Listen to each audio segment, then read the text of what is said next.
नमस्कार मित्रों, मैं Anand Raj, chief office superintendent Solapur division, आप सबका फिर से स्वागत करता हूं। छुट्टी नियम पर चर्चा के दौरान आज हम लोग बात करेंगे HLAP, इस पे बात करेंगे। इंडियन रेलवे एस्टेब्लिशमेंट कोड के अध्याय 5 के नियम संख्या 526 में इस पे चर्चा की गई है। और यहाँ जो रेलवे कर्मचारी जो भी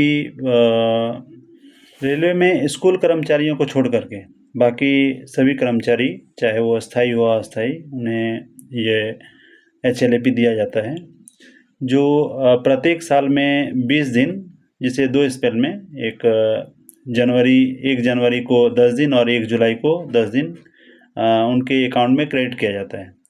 लेकिन यहाँ इम्पॉर्टेंट ये इस बात का ध्यान देना पड़ेगा कि अगर एम्प्लॉई 1 जनवरी या 1 जुलाई को अपने ड्यूटी पे उपस्थित रहते हैं, तभी उन्हें उनके खाते में ये जुड़ा जाता है।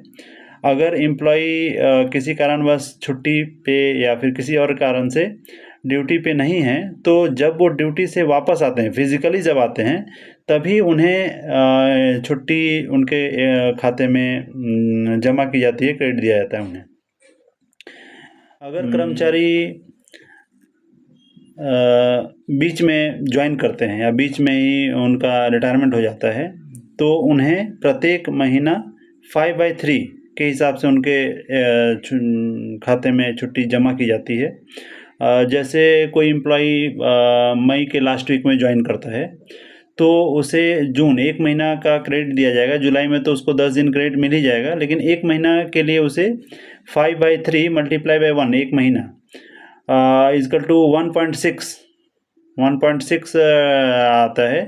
तो हम लोग इसको अगले पूर्णांक में, मतलब 2 दिन का उसको क्रेडिट दे सकते हैं। कर्मचारियों में ये धारणा है कि अगर कर्मचारी कोई सीख देता है, तो उसे अगर कर्मचारी 10 दिन का रेलवे सीख या प्राइवेट सीख बैंड नहीं है, तो वैसे में वो प्राइवेट सीख दे रहा हो या रेलवे सीख दे रहा हो, तो उन्हें लगता है कि मैं जब रेलवे सीख दिया हूँ और हमारे अकाउंट में पर्याप्त HLAP बैलेंस है, तो मेरा पेमेंट जो है वो 10 दिन का, अगर पेमेंट सीख है तो 10 दिन का पेमेंट मुझे मिल जाना चाहिए।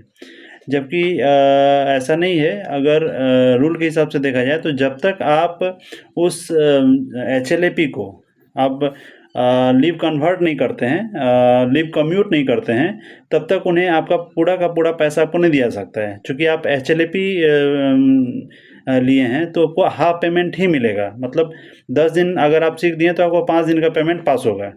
अगर आपको 10 दिन का पेमेंट चाहिए, तो आपको लीव कम्यूट करना पड़ेगा।